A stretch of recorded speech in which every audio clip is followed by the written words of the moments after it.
안녕하십니까? 러빙타임 새벽을 여는 예수묵상 시간입니다. 오늘의 예수묵상 범위는 요한계시록 13장 11절로 18절까지의 말씀입니다. 오늘도 이 말씀 속에서 하루를 살아가는 데 필요한 영적인 힘을 얻게 되기를 간절히 소원합니다. 먼저 본문 말씀을 읽도록 하겠습니다. 내가 보매 또 다른 짐승이 땅에서 올라오니 어린 양같이 두 뿔이 있고 용처럼 말을 하더라. 그가 먼저 나온 짐승의 모든 권세를 그 앞에서 행하고 땅과 땅에 사는 자들을 처음 짐승에게 경배하게 하니 곧 죽게 되었던 상처가 나은 자니라. 큰 이적을 행하되 심지어 사람들 앞에서 불이 하늘로부터 땅에 내려오게 하고 짐승 앞에서 받은 바 이적을 행함으로 땅에 거하는 자들을 미혹하며 땅에 거하는 자들에게 이르기를 칼에 상하였다가 살아난 짐승을 위하여 우상을 만들라 하더라. 그가 권세를 받아 그 짐승의 우상에게 생기를 주어 그 짐승의 우상으로 말하게 하고 또 짐승의 우상에게 경배하지 아니하는 자는 며칠은지 다 죽이게 하더라.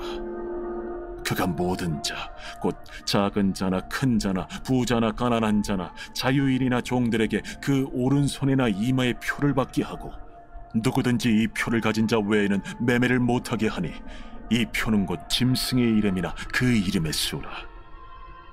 지혜가 여기 있으니 총명한 자는 그 짐승의 수를 세어보라. 그것은 사람의 수니 그의 수는 666이니라.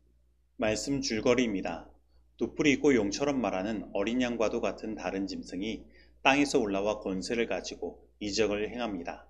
그리고 땅에 거하는 자들을 미혹하여 그들로 바다에서 올라온 첫째 짐승을 경배하며 그를 위한 우상을 만들게 합니다. 또한 모든 자에게 그 오른손 혹은 이마에 666이라는 표를 받게 하고 그 표를 가진 자 외에는 매매를 못하게 합니다. 예수님께서 인봉된 두루마리를 취하시고 하나님 아버지와 온 우주의 공동 치리자로서 등극하신 뒤에 인봉된 두루마리의 7인을 떼심으로 이 땅에 대한 통치를 시작하셨습니다.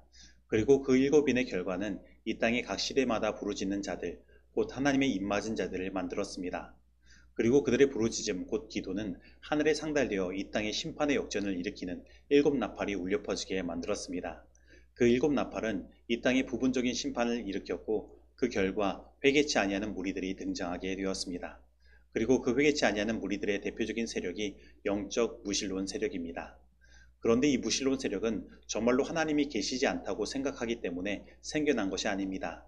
1260년간 있었던 종교 암흑 시대에 하나님의 이름을 빙자해 일어난 수많은 종교 재판과 다스림으로 수많은 사람들이 고통당하고 죽음을 당한 것입니다.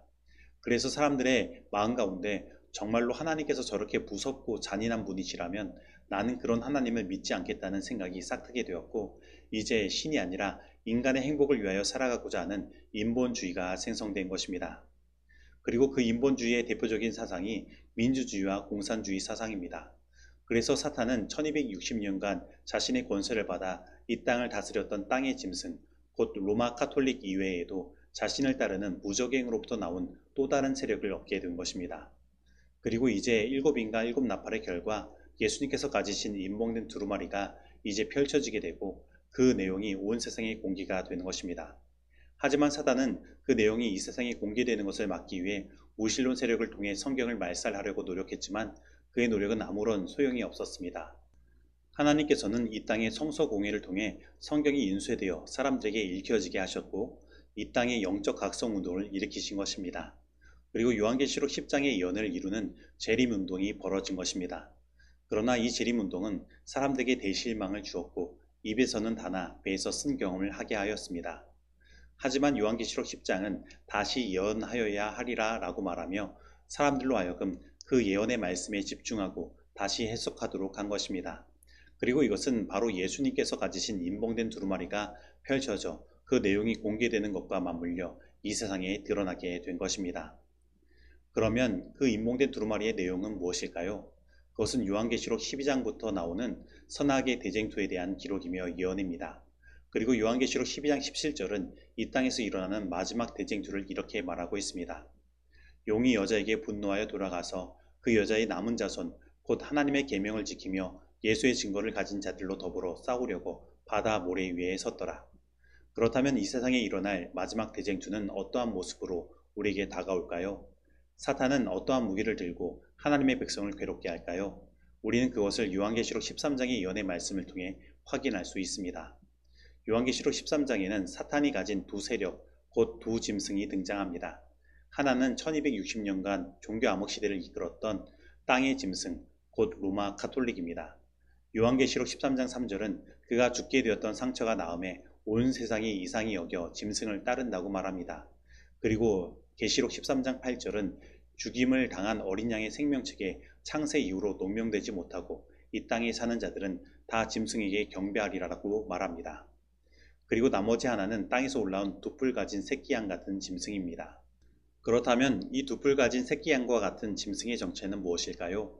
새끼양은 마치 어린 양 되신 예수 그리스도를 생각나게 하지만 그는 어린 양 자체가 아니라 새끼양 같은 존재, 곧 모조품입니다.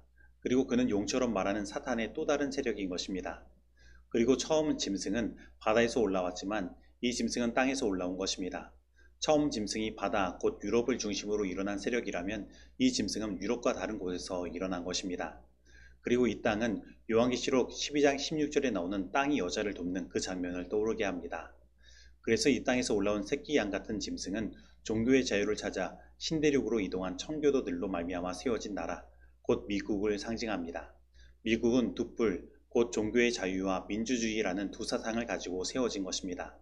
이 나라는 새끼양 같은 순수함을 보였던 나라였습니다. 하지만 그 실상이 그가 용처럼 말하는 곧 사탄의 또 다른 세력임을 오늘 본문 말씀은 말하고 있는 것입니다. 그래서 우리는 앞에서 묵상하며 보았던 사탄의 두 세력을 이 요한계시록 13장에서 모두 볼 수 있는 것입니다. 곧 1260년간 종교 암흑 시대를 이끌었던 로마 카톨릭이 죽게 되었던 상처가 나음으로 다시 등장하고 사탄이 만들어낸 영적 무신론, 곧 인본주의의 대표적인 사상 중 하나인 민주주의의 상징이 된 나라, 미국이 등장한 것입니다. 그리고 사탄은 이 두 세력을 통해 이 세상에서 마지막 대쟁투를 벌이는 것입니다. 그런데 이 두 세력의 공통점이 있습니다. 하나는 종교적이지만 정치적 세력입니다. 그리고 또 하나는 무신론적이지만 정치적 세력입니다. 그리고 이 둘은 모두 사탄의 대리자로서의 역할을 그들의 정치적 기반을 활용하여 행하는 것입니다.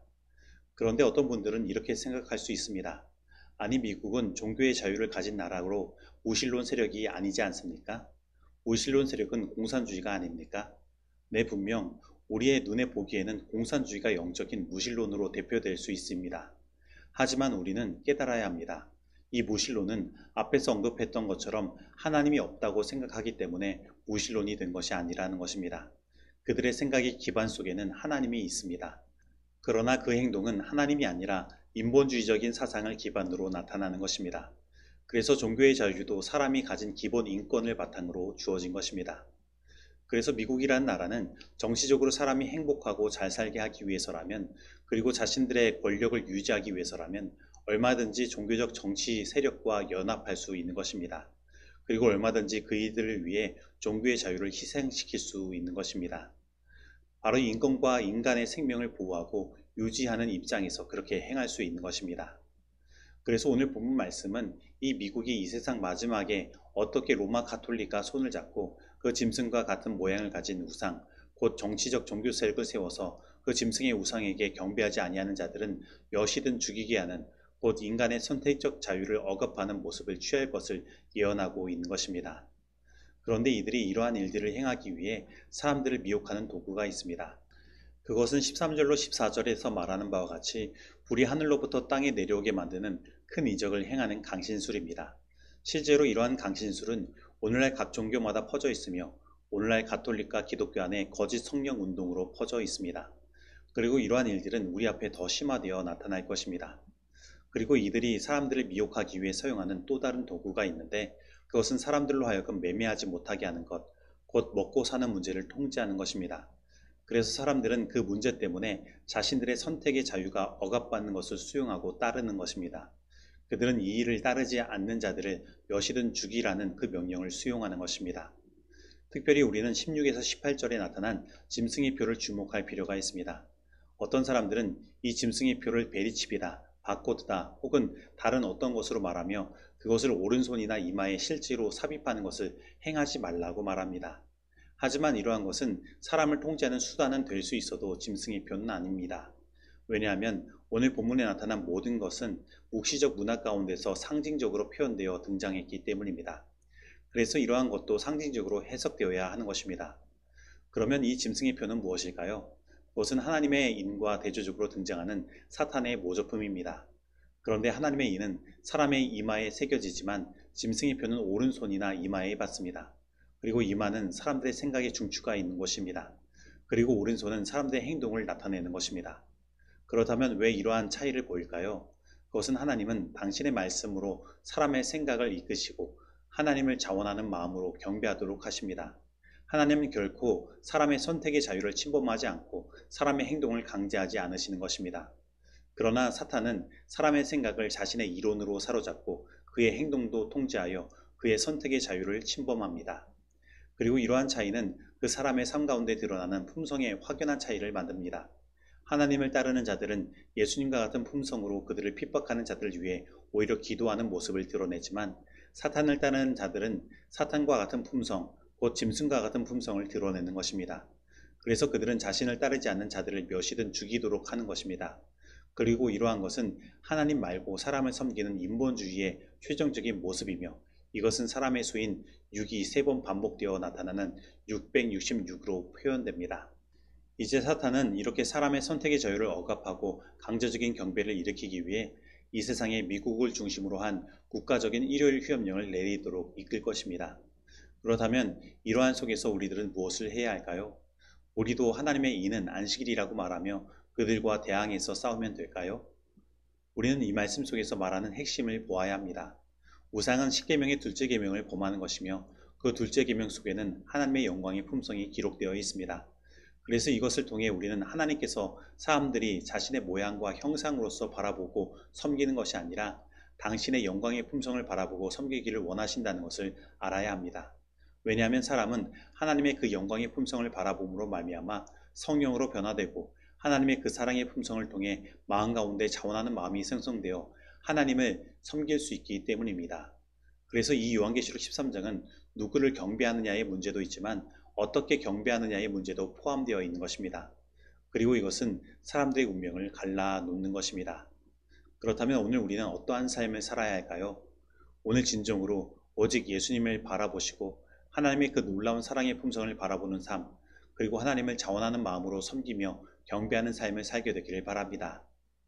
하늘의 그 기원이 있는 진리를 받아들임으로 마음이 그리스도께 복종된다. 그렇게 되면 순결한 원칙을 받아들이고 따름으로 오는 영혼의 건강이 의로운 말과 행위들 가운데서 드러나게 된다. 이것으로 인도하는 믿음은 한 사람이 다른 사람의 의지를 조정하는 지경까지 마음을 통제하는 것을 믿는 믿음이 아니다. 이런 과학을 신뢰하고 있는 교인들의 믿음이 공고하다고 일컬어질지 모르지만 그것은 예수 그리스도의 믿음이 아니다. 그들의 믿음은 사단이 행하고 있는 일에 대한 믿음이다. 그는 엄청난 오류를 제시하며 그가 행하는 기적들을 통해서 많은 사람을 기만하고 있다. 그는 이 일을 더욱 많이 행할 것이다. 건강한 교회는 건강한 교인들, 즉 참된 경건의 개인적 체험을 한 남녀들로 구성된다. 그리스도인의 마음과 품성과 인격 710페이지의 말씀입니다. 적용하도록 하겠습니다. 오늘 나는 이 세상 마지막에 일어날 대쟁투가 어떻게 흘러가는지 올바로 인식하며 하나님을 섬기고 살아가고 있습니까? 오늘 나는 혹 사람의 의지의 자유를 침범하여 그의 의지를 강제적으로 조종하려고 하는 일들을 동조하거나 행하는 일들을 하지 않았습니까? 오늘 나는 예수 그리스도를 통하여 드러난 하나님의 놀라운 사랑의 품성을 바라보고 성령의 능력으로 변화되며 자원하는 마음으로 하나님을 섬기는 참된 경배를 드리고 있습니까? 오늘 이 말씀 속에서 내가 실천해야 할 것은 무엇입니까? 기도하시겠습니다. 하나님 아버지, 오늘 이 마지막 세상에 일어날 대쟁투가 어떻게 일어나고 흘러가는지를 깨닫게 하시고 우리를 당신의 구원의 역사로 이끌어 주시니 감사드립니다. 그리고 하나님, 이 시간 저희들의 삶을 돌아봅니다. 꼭 저희의 삶 속에 그것이 옳은 일이며 진리이지만 그것을 강요하고 사람들의 의지를 조종하려고 했던 일들이 없나 생각해 봅니다. 하나님을 자원하는 마음으로 섬겨야 하지만 그렇지 못한 나의 모습이 있지 않나 생각해 봅니다. 만약에 그러한 모습이 있었다면 저희들 용서하여 주시고 오직 하나님의 그 영광의 품성을 바라봄으로 오직 예수 그리스도를 바라봄으로 성령으로 변화되어 자원하는 마음으로 주님을 섬길 수 있도록 하여 주시고 다른 사람들에게도 이러한 신앙을 전할 수 있도록 함께하여 주시옵소서. 예수님의 이름으로 기도드립니다. 아멘.